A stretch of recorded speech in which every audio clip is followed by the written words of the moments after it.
When I was trying to find a second Chihuahua with working full-time, anytime one would come to the local shelters, I wanted to rescue. I did not want to buy one. I wanted to save one that needed me.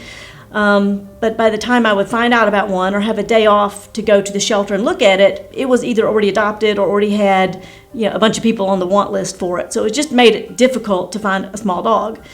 So I started looking online like everybody does these days, and saw that out in California and out towards the west, just hundreds of Chihuahuas available out there. And the longer I searched, I realized that a lot of these Chihuahuas were getting killed out there because there's just too many of them in the shelters. And what do you do when you run out of cages?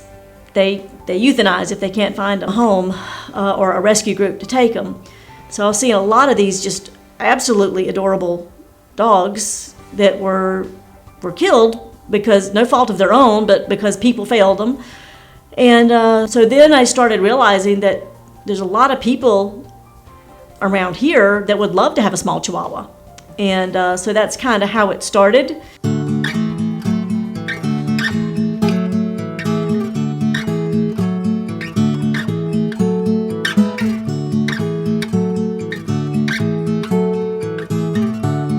I think a lot of people are still unaware that there is such a major pet overpopulation problem.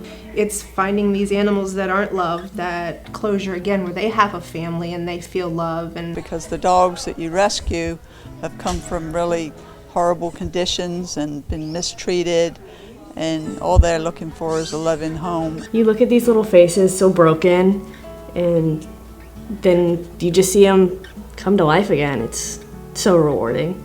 It's a better option to go with rescued animals because they need it, To me, it's a job well done.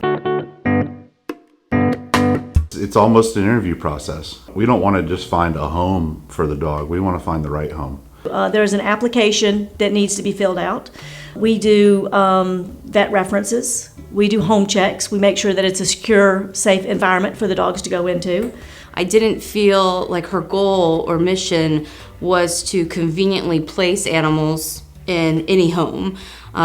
With her foster-based system, I felt that the ultimate goal was finding the optimal setting. People want it right now, instantly, and I talked to them about how long it takes to get ready and how the dog to get ready, and then how long it takes for the rescue to be able to make sure that you are the right home for this dog. We want it to be a good home for both, and we want it to be a healthy, happy relationship.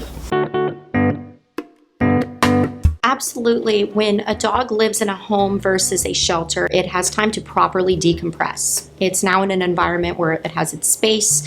It's a relaxing, home-like environment where it can be its true self. In a shelter, a lot of times a dog will come off as aggressive when really it's just scared. So I personally have a cat, and I don't want to have a second cat, but I love him getting to have playmates. And as much as it breaks my heart every time that they have to go, he loves taking care of them. He's so good at helping them adapt to new environments, to living with someone else. And over 20 dogs being fostered out of our home, it's just very rewarding. I figure I can make a difference. That one less dog that will be euthanized, or one less dog that would be abused, I can make a difference, and somebody has to speak up for the puppies. I love them while I have them. My goal is get them ready, get them ready, get them ready, get them socialized, get them some training, make them more comfortable, and then somebody perfect's going to come along for them. So I'm happy with that. When they do find their forever home, that it's not such a transition and not as much work for the adopter to incorporate that pet into a stable household.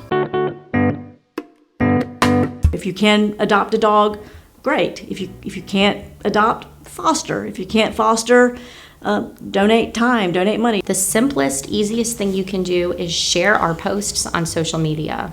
By sharing, you might reach someone that has never heard of us, or you might help make a connection. They might say, hey, that dog looks adorable. Let me reach out to them. And how else would they have known? We don't have a facility for people to come view these dogs, so we rely heavily on social media to help get our name out there. I can't do it without adopters. I can't do it without volunteers. I can't keep them all. everybody asked me why, oh, that one's so great, why don't you keep it? I said, because it is great. It belongs its own person, If I find that one a home, I've got a room for another one. I rely on people. There are some good people out there. And I thought, well, I'm not gonna buy a dog. I'm gonna go get a dog that already needs a home. And I went online and I was just looking up rescues, and I liked the name Saver of Souls. And I went on there, and that's how I found her. Yeah. They come in and they put their little paws around your heart, and it's all over. Yeah, there's no taking them off.